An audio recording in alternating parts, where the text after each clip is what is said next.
नमस्कार दोस्तों, मैं राजकुमार मौर्य प्रखर भारत यूट्यूब चैनल में आपका स्वागत है। बहुत बड़ी खबर आ चुकी है उत्तर प्रदेश की राजनीति से। उत्तर प्रदेश में होने वाली आगामी विधानसभा चुनाव को लेकर दोस्तों, उत्तर प्रदेश में इस समय उत्तर प्रदेश के मुख्यमंत्री योगी आदित्यनाथ लगातार रैलियां कर रहे हैं, सरकारी कार्यक्रम कर रहे हैं और सरकारी कार्यक्रम में जहां जहां पर बीजेपी की विधायक है वहां वहां पर विकास की योजनाओं का उद्घाटन कर रहे हैं।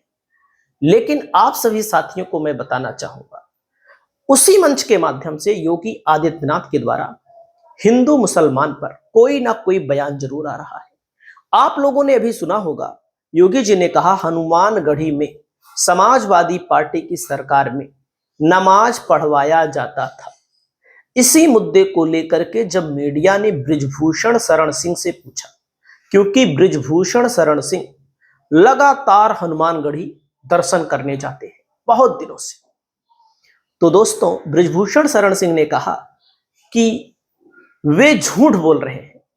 उनको जानकारी नहीं है कि जिस मंदिर पर, जिस जमीन पर मंदिर बना है वह मुस्लिम की ही जमीन पर बना है और मुसलमान ने ही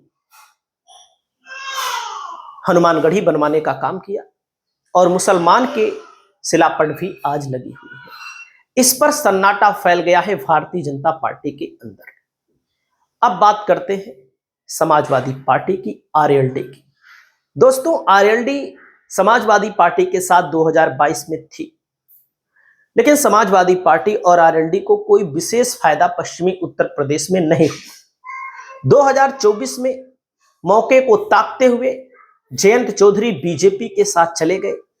उनको बागपत की लोकसभा सीट और बिजनौर की लोकसभा सीट बीजेपी के कोटे से लड़ने को मिली और दोनों लोकसभा सीट पर आरएलडी ने चुनाव जीत लिया। अब जब 2027 का चुनाव आ रहा है तो जो अनुमान है लोगों के, राजनीतिक विश्लेषकों के, वैसे भी आरएलडी वालों के, आरएलडी वाले तो कह रहे हैं हम 50 सीटों पर तैयारी कर रहे हैं, हम 50 सीटों पर लड़ेंगे।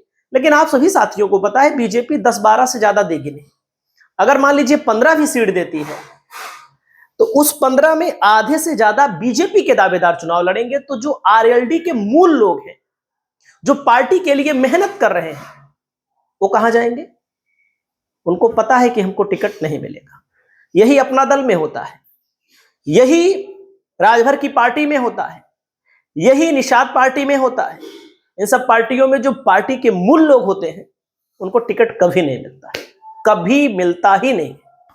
और किनको मिलता है? चाहे जिसके साथ लड़े। कभी समाजवादी पार्टी वाले के साथ अगर लड़ेंगे तो ज्यादातर सपा वाले चुनाव लड़ जाएंगे, और कभी भाजपा के साथ लड़ेंगे तो भाजपा वाले तो और ज्यादा लड़ जाते हैं। तो अब क्या हो रहा है दोस्तों, आरएलडी के प्रदेश अध्यक्ष ने हलचल पैदा कर दी है उत्तर प्रदेश की राजनीति में।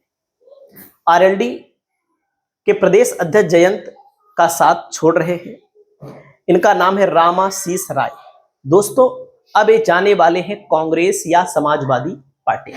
चाहे सपा में जाएं चाहे कांग्रेस में जाएं, बात लगभग बराबर इसलिए है कि समाजवादी पार्टी और कांग्रेस का गठबंधन होना है और गठबंधन में कांग्रेस को कुछ ऐसे नेताओं की जरूरत है जो वाकई में मजबूत हो, अपने इलाके में लोकप्रिय हो। तो आरएलडी के प्रदेश अध्यक्ष तक भी अब आरएलडी से असंतुष्ट है। अपना दल के प्रदेश अध्यक्ष राजकुमार पाल जी ने छोड़ा था पार्टी का साथ। क्यों छोड़ा था आपको पता है?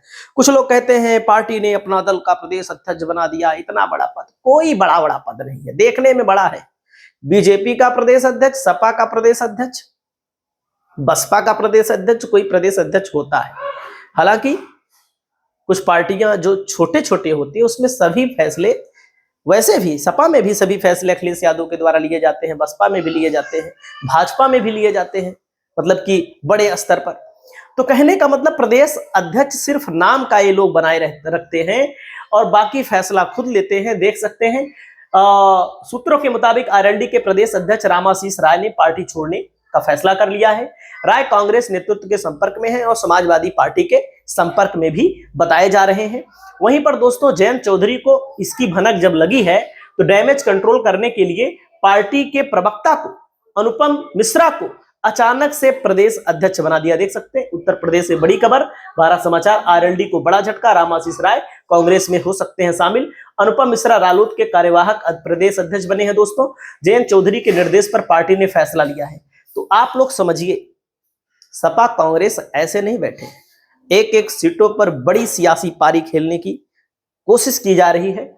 और जो आरएलडी का प्रभाव माना जाता है दोस्तों, मुख्य तौर पर आपको मैं बताऊं, बागपत में प्रभाव अभी भी है, लेकिन मुजफ्फरनगर में बहुत बड़ा प्रभाव अब नहीं रह गया है। लोकसभा में बिना आरएलडी के सपा ने चुनाव निकाला, तो इसका मतलब आप समझ लीजिए, क्योंकि आरएलडी जाट और मुस्लिम की पार्टी कही जाती थी मेल तौर पर, और मुस्लिम आरएलडी के साथ किसी कीमत पर जाने के लिए राजी नहीं है। आप सभी साथी जानते हैं, मुजफ्फरनगर, शामली में और मेरठ में दोस्तों, इन 3 जिलों में आरएलडी का बहुत बड़ा महत्व नहीं रह गया है।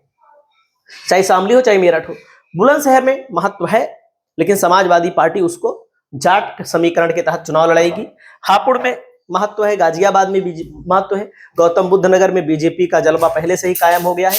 बिजनौर में भी कोई बहुत बड़ा मतलब कि आरएलडी के पास कुछ है नहीं, भले लोकसभा सीट जीती है। सहारनपुर में समाजवादी पार्टी अपने दम पे चुनाव निकाल लेगी, अलीगढ़ में भी समाजवादी पार्टी।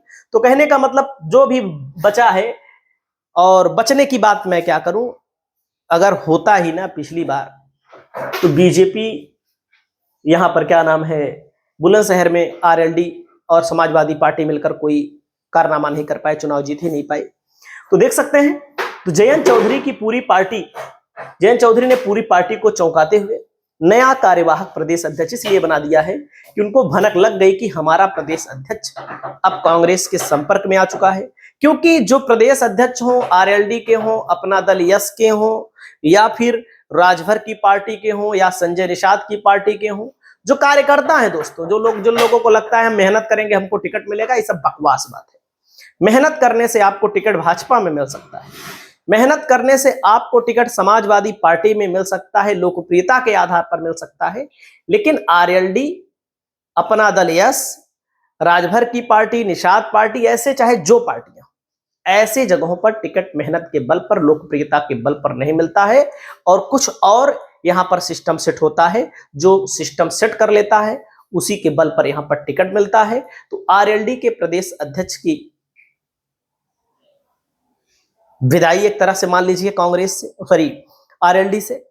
अब कांग्रेस में जाएंगे कि समाजवादी पार्टी में जाएंगे, यह तो आने वाला वक्त बताएगा। लेकिन आरएलडी ने मौके की नजाकत को भांपते हुए तय कर लिया है दोस्तों कि भाई नया प्रदेश अध्यक्ष अनुपम मिश्रा को जल्दबाजी में बना दिया है। बाकी आपकी क्या राय है उत्तर प्रदेश चुनाव 2027 को लेकर, कमेंट करिए। बहुत बहुत धन्यवाद, नमस्कार।